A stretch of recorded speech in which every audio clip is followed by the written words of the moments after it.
अगर कोई रास्ता आपको डरा रहा है तो समझ लेना कि आगे बहुत बड़ी सफलता आपका इंतज़ार कर रही है। नमस्कार, गुड मॉर्निंग, राधे राधे दोस्तों, स्वागत है आपका मेरे एक नए स्टडी ब्लॉग में। मैं हूं आपकी दोस्त उर्मिला। कैसे हैं आप सभी? उम्मीद करती हूँ सभी बहुत अच्छे होंगे, सबकी स्टडी बहुत अच्छी चल रही होगी। तो शुरुआत करते हैं अपने एक नए ब्लॉग की। होम मेकर होना या हाउस वाइफ होना खुद में ही एक बहुत बड़ी रिस्पॉन्सिबिलिटी है। सारी रिस्पॉन्सिबिलिटी हमें वियर करनी होती हैं, सब खुशी खुशी हमें उठानी होती हैं। कोई हमसे ये नहीं कहता कि हम खुद के लिए समय निकाल लें, खुद के लिए कुछ कर लें। बस हमें ही सबको देखना होता है कि किसकी चॉइस का क्या काम करना है, किसके लिए क्या करना है, सब कुछ हमें खुद मैनेज करना होता है।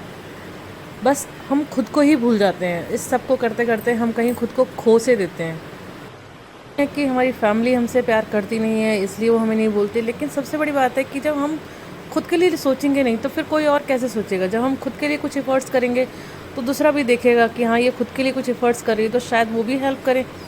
तो सबसे पहली चीज़ तो कि हमें खुद से एफर्ट्स करने हैं अपने लिए, सारी रिस्पॉन्सिबिलिटी के साथ कुछ के लिए, खुद के लिए कुछ समय को मैनेज करना होगा। तो ही हम आगे बढ़ पाएंगे, अपने सपनों के बारे में सोच पाएंगे, तो ही हमारे बारे में कोई और सोच पाएगा। घर परिवार बच्चों को संभालते संभालते कब समय आगे निकल जाता है पता ही नहीं चलती है। खुद को कहीं खो सा दिया है। लेकिन वही है कि उन चीज़ों से खुद को समय निकालना है, अपनी रिस्पॉन्सिबिलिटी को पूरा करते हुए खुद के लिए कुछ समय निकालना है। तो हमारे अपने भी हमारे लिए कुछ एफर्ट्स करते हैं।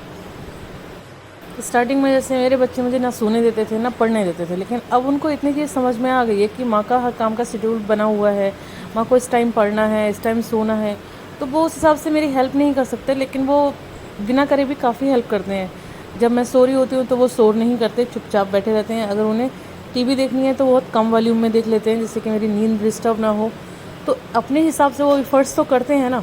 लेकिन वही था, जब मैंने स्टार्ट किया था स्टार्टिंग में तो वो काफ़ी प्रॉब्लम क्रिएट करते थे, क्योंकि बच्चे हैं पर में तो कोई चीज़ नहीं समझते हैं। धीरे धीरे उनको भी अब हैबिचुअल हो गई है कि हाँ, इस टाइम माँ पढ़ रही है तो हमें शोर नहीं करना है, टीवी भी देखनी है तो कम वॉल्यूम में देखनी है, या इस टाइम माँ सो रही है तो हमें कम वॉल्यूम में टीवी देखनी है, शोर नहीं करना है। वो चीज़ें उनको थोड़ी सी रूटीन में आ चुकी है। तो बिना कुछ करे ये भी एक हेल्प ही है।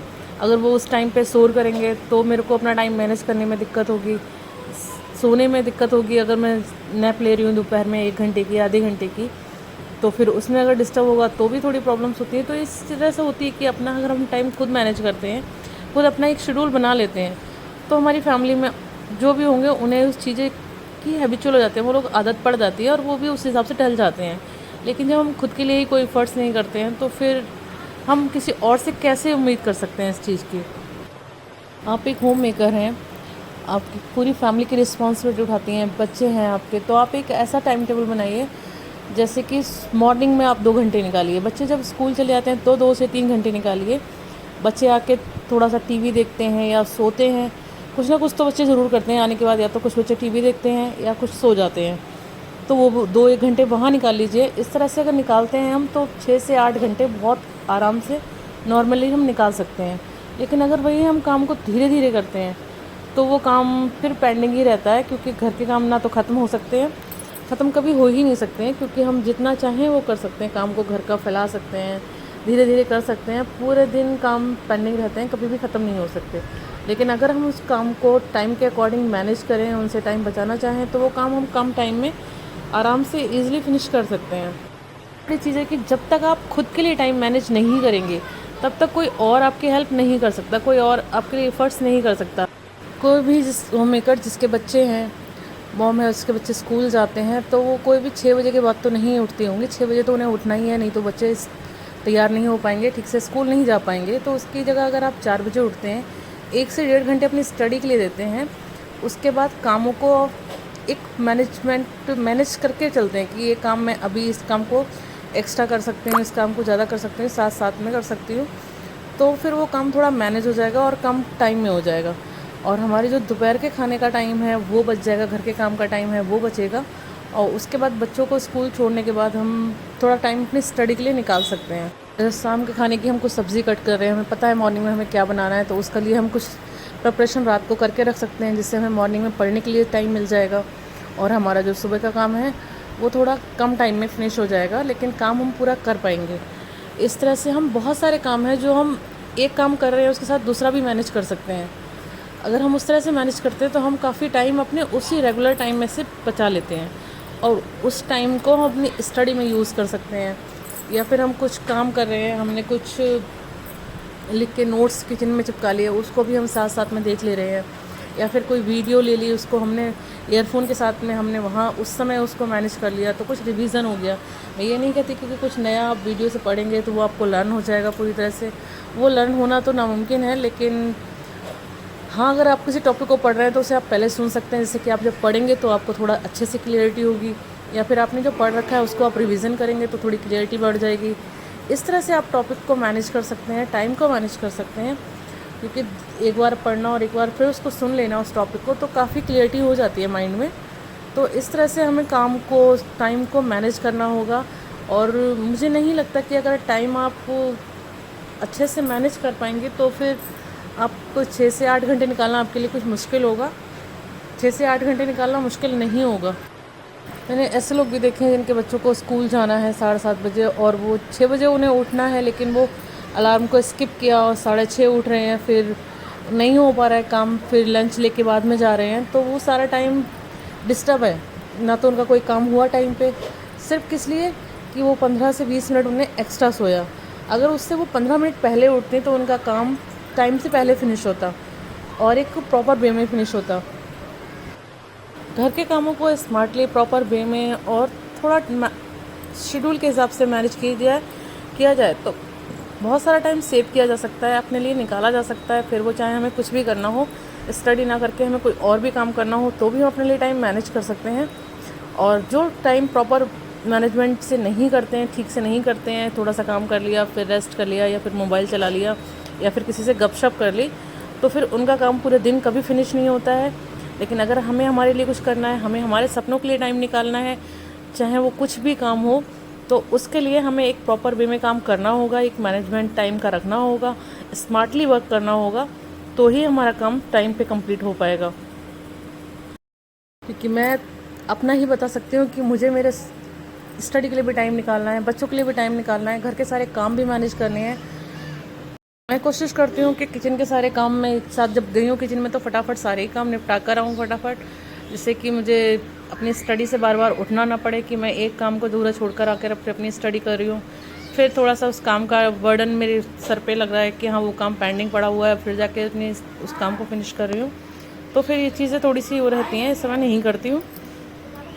मेरा टाइम टेबल तो ये रहता है कि मैं मॉर्निंग में 3 बजे उठ जाती थी, लेकिन अभी तो 3 नहीं, 4 बजे से मैं अपनी स्टडी को स्टार्ट करती हूँ। 4 से 5:30 तक स्टडी की, फिर घर के काम मेरे 8 बजे तक मेरे घर के काम मान लीजिए, क्योंकि मैं बच्चों को स्कूल छोड़ कर आती हूँ तो 8 से 8:15 हो जाता है।